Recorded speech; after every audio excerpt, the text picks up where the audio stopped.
Всем огромный привет! Я рад первому русскоязычном ютубе сообщить вам, что средневековая династия сегодня вышла в закрытую бета-версию 0.2.1.0, в которой есть совершенно потрясающие изменения и дополнения, которые мы с вами так долго ждали. Сейчас обо всем вам расскажу по порядку. Погнали!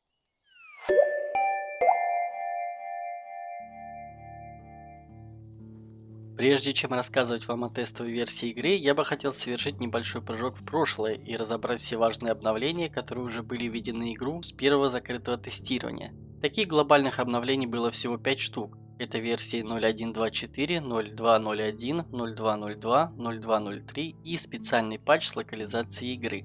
Я затрону лишь важные пункты по каждому обновлению, о которых посчитаю нужным рассказать.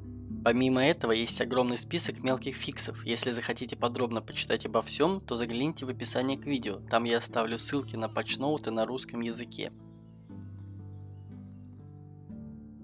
Итак, в версии 0.1.2.4 мы получили долгожданные бочки для засолки, которые можно встретить в домиках для охоты и рыбалки. Теперь мясо можно хранить гораздо дольше и не переживать о том, что оно быстро испортится. Также нам добавили индикаторы контроля эффективности от различных действий. Допустим, копаем мы глину и всегда видим на экране, какое количество глины мы получаем. Штука, безусловно, очень удобная.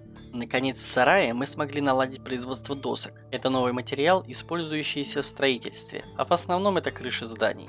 Были исправлены старые и добавлены новые различные анимации для действий и крафта. Были внесены изменения в радиусы действия орудия и их урон. Сельские жители стали питаться в соответствии с питательной ценностью. Чем выше пищевая ценность, тем выше приоритет. И, конечно же, снижены пределы репутации династии для следующих жителей. Далее в игру добавили официальную локализацию. Отныне вы сможете насладиться средневековыми приключениями на русском, украинском, итальянском, французском, чешском, турецком, японском, португальском и бразильском языках. Позднее в игру ребята из Topless Production добавили еще шведский, голландский и упрощенный китайский язык. Патчи 0.2.0.1 и 0.2.0.2 являются дополнением друг друга, и их можно объединить в одну новость. С этими патчами в игру добавили сумки и рюкзаки. Переносимый вес вырос до 70 кг, если создать себе рюкзак и поясничную сумку 3 уровня. Уровень этих вещей привязан к уровню вашей швейной мастерской, и, как вы уже догадались, их всего 3. Были исправлены и добавлены новые звуки, такие как звук работы мотыгой или цепом.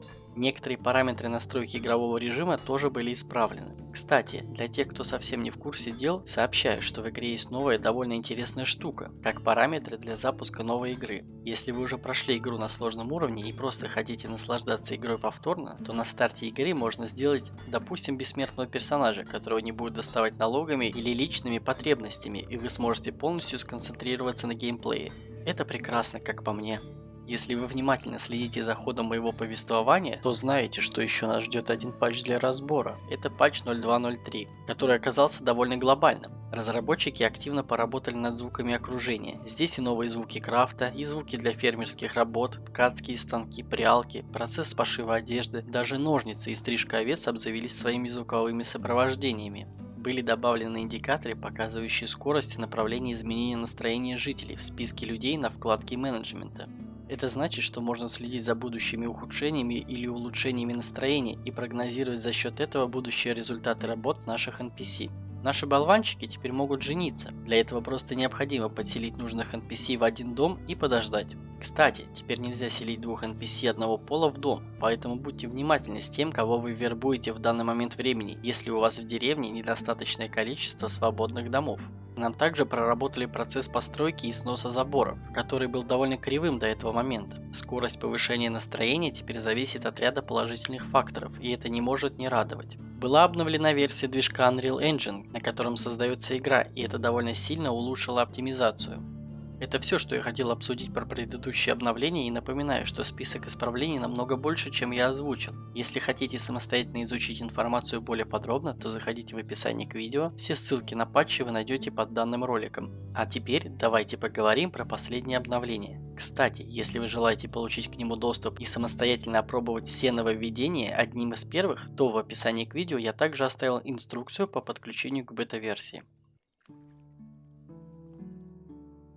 Итак, многие из нас просили добавить нашему герою возможность уметь строить тропы и дороги в Medieval Dynasty. Что ж, в этом обновлении наши пожелания будут выполнены. Мы сможем спланировать расположение зданий и дорог по своему плану. Но это еще не все, что для нас приготовили разработчики. Для тех, кому немного наскучила охота на диких зверей в лесу, появилась дополнительная возможность добывать пропитание с помощью рыбалки. И здесь речь идет не о том кастрированном виде геймплея, который был доступен до этого момента. Мы сможем ловить разные виды рыб в разных местах и создавать новые инструменты. Да, теперь в реках и озерах плавают разные виды рыб, таких как щука, плотва, окунь. И да, теперь нам понадобится специальное копье для охоты на рыбу. Потрясающе, больше не придется смотреть сквозь слезы на рыбалку, как мы это делали раньше. Опять была добавлена целая база новых звуковых сопровождений для различных действий и окружения. Качественные звуки – это всегда хорошо, они позволяют более глубоко погружаться в атмосферу игры. Однозначно жирный лайк разработчикам за это. Дизайн монет был изменен, теперь на них красуется официальный логотип игры, и для контроля средств была добавлена отдельная вкладка в инвентаре. Было обновлено управление панелью менеджмента. Вкладки остаются выбранными при переключении категорий, а выбранная категория вкладки инвентаря является постоянной и будет запоминаться игрой при повторном возвращении к инвентарю. В окно информации о здании были добавлены новые индикаторы состояния зданий и уровня отопления. Появились различные уведомления о важных событиях внутри деревни. Допустим, захотели вы удалить животное из здания, тогда игра уведомит вас об этом. NPC, так же как и вы, могут самостоятельно ловить рыбу в хижине рыбака, если поставлены на работу в ней. Предметы, выброшенные в водоем, больше не тонут и остаются плавать на поверхности. Также была увеличена плавучесть многих предметов. Над квестом про Алвина снова поработали и исправили некоторые баги. Раньше сбор злаковых культур не давал очки опыта, теперь это исправлено. Оказывается, использование быстрого сохранения на краю карты позволяло вытолкнуть персонажа за границы карты, о чем я не знал, но теперь это исправлено. Исправлен тот самый забавный баг, когда малыши собирались в баре и сидели там допоздна. Детям не место в подобном заведении, и теперь они туда не заходят.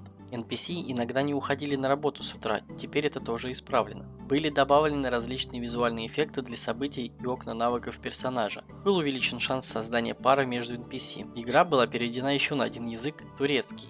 В игру была добавлена новая система инвентаризации для лучшей оптимизации. Уровень настроения наших жителей теперь имеет новый диапазон от минус 100 до 100. Информация о добавлении, удалении или потреблении предмета из инвентаря также показывает количество предметов в этом инвентаре. Изменено название рыба на рыбное мясо. Была повышена точность обнаружения растений при уборке косой. В рыболовных сетях теперь можно найти рыбу определенного типа вместо мяса, что логично. Вот так изменилась игра за столь короткий промежуток времени. Ребятам из Topless Production можно выразить огромный респект. Вот как, по моему мнению, нужно работать над проектами. Достижения налицо, и мне не остается ничего другого, как объявить вам о новом сезоне прохождения Средневековой династии на моем канале. Я просто обязан вместе с вами взглянуть на все это великолепие. Приглашаю вас всех на трансляцию по открытию второго сезона, где мы обязательно проведем хорошо этот уикенд. И не забывайте оставлять комментарий к новым видео, это лучше всего помогает развитию моего канала. Ну и конечно же, подпишитесь, если еще этого не сделали. Топ-5 комментариев дня уже на ваших экранах. И на этом у меня все. Всем спасибо за просмотр, оставайтесь дома, не болейте и увидимся в новых выпусках. С вами был Let Me Play, пока-пока.